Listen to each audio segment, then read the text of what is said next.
находится на территории цитадели древнего города Пуцана.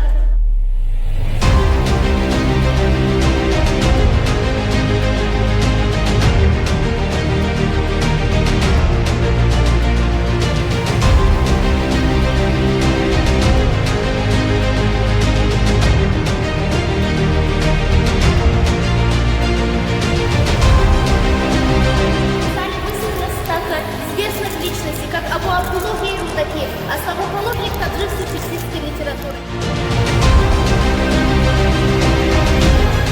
Абу Хосни Фиктази, автор бессмертной поэзии Шахнаме.